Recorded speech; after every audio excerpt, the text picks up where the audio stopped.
আন এটা গুৰুত্বপূৰ্ণ খবৰ গুৰুতৰভাৱে অসুস্থ বৰপেটা লোকসভা সমষ্টিৰ সাংসদ ফণীভূষণ চৌধুৰী তৎক্ষণাৎ বঙাইগাঁৱত হাস্পতালত ভৰ্তি কৰোৱা হৈছিল সাংসদজনক কিন্তু তাৰ পিছতে উন্নত চিকিৎসাৰ বাবে সাংসদজনক চিকিৎসকে প্ৰেৰণ কৰিছে গুৱাহাটীলৈ আৰু শ্বাস প্ৰশ্বাসজনিত কাৰণত অসুস্থ হৈ পৰিছে ফণীভূষণ চৌধুৰী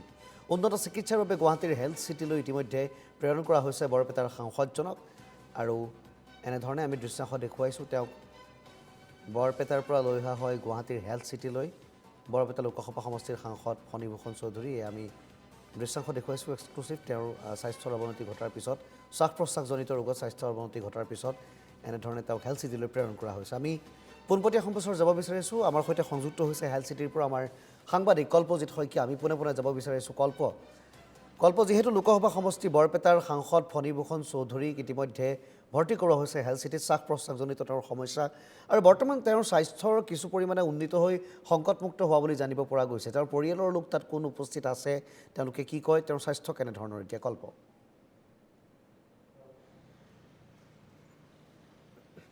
নিশ্চিতভাৱে পাৰ্থ আপুনি উল্লেখ কৰিছে অসম চৰকাৰৰ প্ৰাক্তন মন্ত্ৰী অৰ্থাৎ বৰ্তমান বৰপেটা লোকসভা সমষ্টিৰ সাংসদ ফণীভূষণ চৌধুৰীয়ে কালি নিশাৰ ভাগত অসুস্থ হৈ পৰিছিল আৰু ইতিমধ্যে পত্নী দীপ্তিময়ী চৌধুৰীৰ লগত মই কিছু সময়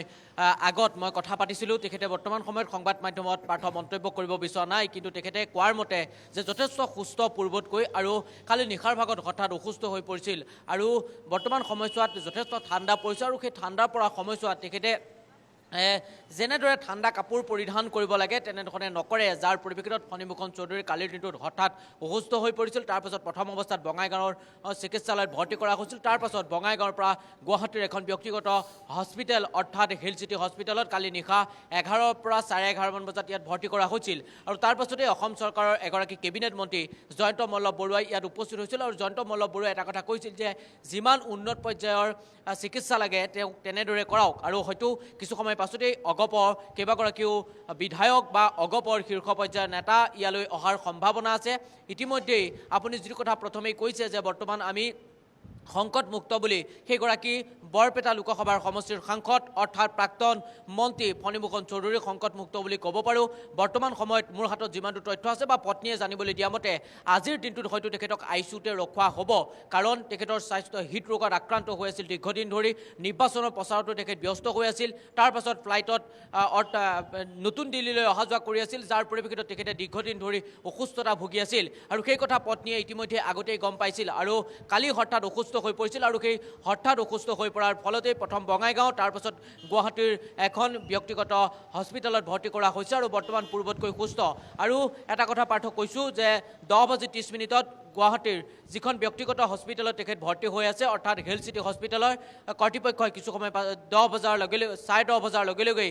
তেওঁলোকে সংবাদমেলযোগে সকলো কথা সদৰি কৰিব প্ৰায় 8গৰাকী অভিজ্ঞ চিকিৎসকে তেখেতক চিকিৎসা চলাই আছে আৰু আজিৰ দিনটো তেখেতক আইচিইউতে ৰখোৱা হ'ব হয়তো অগপৰ কাৰ্যকৰী সভাপতি কেশৱ মহন্ত সভাপতি অতুল বৰাকে ধৰি কেইবাগৰাকীও শীৰ্ষ নেতা ইয়ালৈ অহাৰ সম্ভাৱনা আছে হয়তো কিছু সময় পাছতে তেওঁলোক আহি উপস্থিত হ'ব বুলি জানিব এক ভিতৰুৱা সূত্ৰই জানিবলৈ দিছে কিন্তু পাৰ্থ এই মুহূৰ্তত যদি কওঁ অগপৰ এগৰাকী জ্যেষ্ঠ নেতা ফণীভূষণ চৌধুৰীৰ বৰ্তমান সময়ত কালিৰ দিনটোত সকলোৱে সেই কথা অৱগত যে অসুস্থ হৈ পৰিছিল আৰু অসুস্থ হৈ পৰাৰ ফলতেই অসম চৰকাৰৰ কেবিনেট মন্ত্ৰী জয়ন্ত মল্ল বৰুৱা ততাতৈয়াকৈ এই স্থানত আহি উপস্থিত হৈছিল আৰু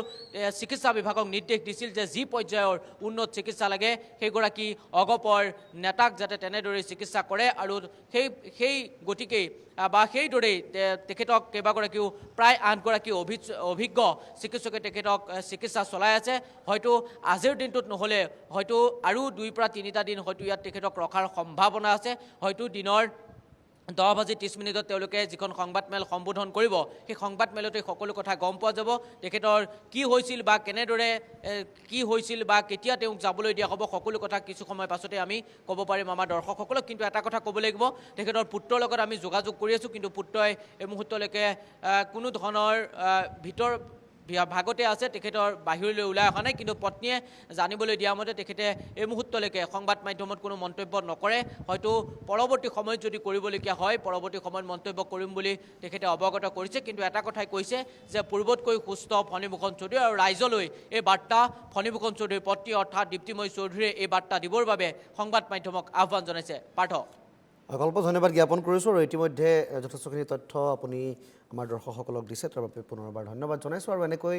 সাংসদ ফণীভূষণ চৌধুৰী বৰ্তমান অসুস্থ তেওঁক গুৱাহাটীস্থ হেল্থ চিটি হাস্পাতালত এই মুহূৰ্তত চিকিৎসাধীন হৈ আছে।